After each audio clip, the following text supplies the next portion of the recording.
Hello friend, welcome to exam तैयारी। आज हम लोग मगध राज्य का उत्कर्ष के बारे में पढ़ेंगे। तो छठी शताब्दी ईसा पूर्व में भारत में कुल 16 महाजनपद थे। इन महाजनपदों में मगध सबसे ज़्यादा शक्तिशाली था। कारण क्या था? तो यहाँ लोहे की उपलब्धता थी, तो जिससे ये मजबूत हथियार बना सकते थे। दूसरा था हाथियों का सेना में प्रयोग। तो बहुत ज़्यादा मात्रा में हाथियों का प्रयोग किया जाता था, जिससे युद्ध जीतना आसान हो जाता था। उपजाऊ मैदान, तो गंगा और सोन नदियों के कारण यहाँ अनाज की कमी नहीं थी, जिससे राजा भारी टैक्स वसूल कर सकते थे। चौथा कारण था राजधानी की सुरक्षा। तो राजगीर पहाड़ियों से घिरा था और पाटलिपुत्र नदियों से, जिससे इन्हें जीतना नामुमकिन सा था। अब हम लोग मगध का प्राचीनतम वंश को देखते हैं। तो इसका संस्थापक कौन था? बृहद्रथ था। इन्होंने राजधानी गिरिव्रज बनाया। इसका पुत्र जरासंध था। अब हर्यक वंश के संस्थापक कौन थे? तो बिंबिसार। तो 544 ईसा पूर्व में इन्होंने गद्दी पर बैठा। यह बौद्ध धर्म का अनुयायी था। प्रथम भारतीय राजा था जिसने प्रशासनिक व्यवस्था पर बल दिया। इसने अपने साम्राज्य का विस्तार किया, अंगराज्य को जीता ब्रह्मदत्त से और मगध में मिला लिया। राजगिरी को अपनी राजधानी बनाया। राजगिरी शहर की भी स्थापना की इन्होंने अपने राज्य का विस्तार के लिए एक अलग नीति अपनाई, वैवाहिक संबंध स्थापित करके। केवल युद्ध ही नहीं लड़े, बल्कि वैवाहिक कूटनीति का सबसे पहले व्यापक उपयोग किया। उसने शक्तिशाली राज्यों की राजकुमारियों से विवाह कर अपने साम्राज्य की सीमाओं को सुरक्षित कर लिया था। तो वह कौन कौन से राज्य थे जिन राज्यों की राजकुमारियों से इन्होंने वैवाहिक संबंध स्थापित किया? तो कौशल नरेश प्रसेनजीत की बहन महाकोशला, इससे विवाह किया।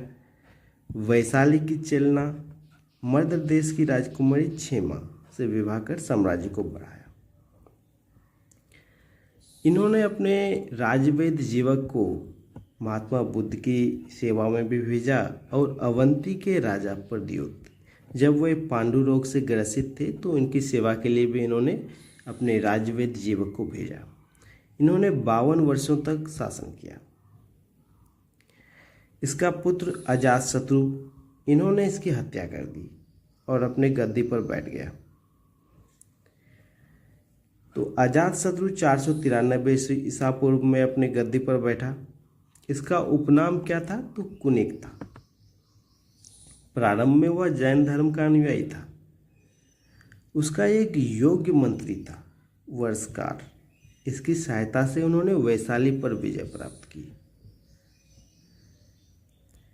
इन्होंने कुछ गुप्त हथियारों का प्रयोग किया, जिससे इन्हें युद्ध जीतना और भी आसान हो जाता था। तो जैन ग्रंथों से हमें यह पता चलता है कि इन्होंने रथ मूसल और महाशिला कंटक नाम के गुप्त हथियारों का प्रयोग किया। रथ मूसल यह एक ऐसा रथ था जिसमें गदा या तलवारें लगी होती थी। वह चलते समय रास्ते में आने वाले सैनिकों को काट देता, जिससे दुश्मन की सेना में भगदड़ मच जाती थी। महाशिला कंटक क्या था?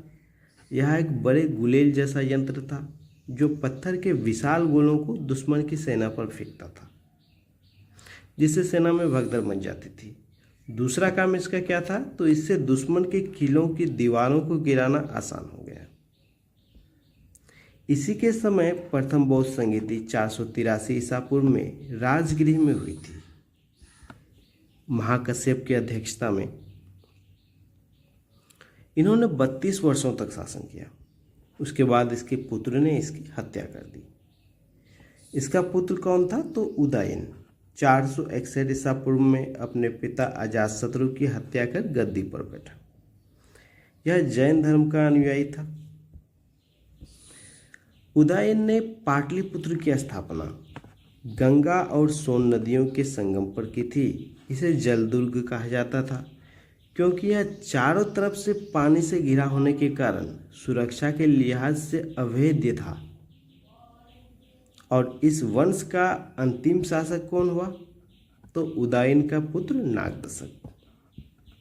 इसकी हत्या इसके अमात्य शिशुनाग ने कर दी थी और इन्होंने शिशुनाग वंश की स्थापना की।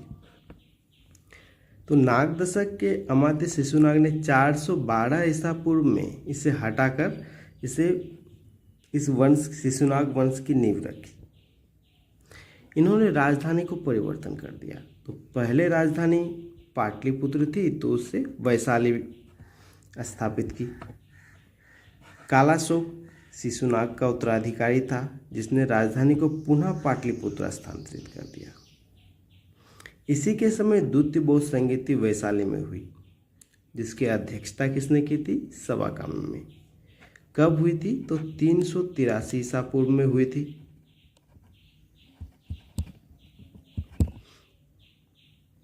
इस वंश का अंतिम राजा कौन था? तो नंदीवर्धन था।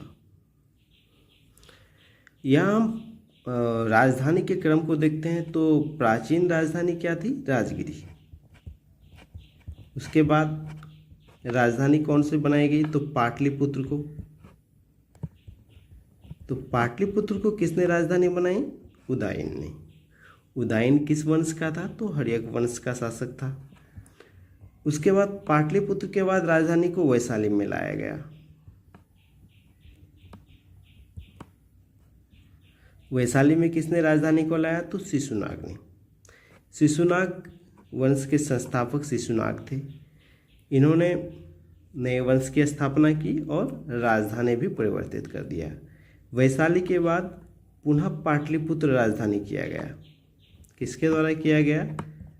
तो शिशुनाग वंश के ही एक शासक कालाशोक, इसने राजधानी को पुनः पाटलिपुत्र बनाया। तो शिशुनाग वंश के बाद नंद वंश आया। इसके संस्थापक कौन थे? महापद्म नंद। इन्हें एकराड की उपाधि दी गई थी। इस वंश का अंतिम शासक कौन हुआ? तो धनानंद। धनानंद सिकंदर का समकालीन था। समकालीन का क्या अर्थ होता है? एक ही समय, मतलब जिस समय सिकंदर का शासन था उसी समय धनानंद का भी शासन था। धनानंद बहुत ही क्रूर और लालची माना जाता था। उसने अपने दरबार में आचार्य चाणक्य का अपमान किया था, जिसके बाद चाणक्य ने शपथ ली थी कि वह नंद वंश का विनाश कर देंगे। इसी के परिणाम स्वरूप चंद्रगुप्त मौर्य के साथ मिलकर उन्होंने मगध पर मौर्य वंश की नींव रखी थी। नेक्स्ट वीडियो में हम इससे संबंधित क्विज का अध्ययन करेंगे। धन्यवाद दोस्तों।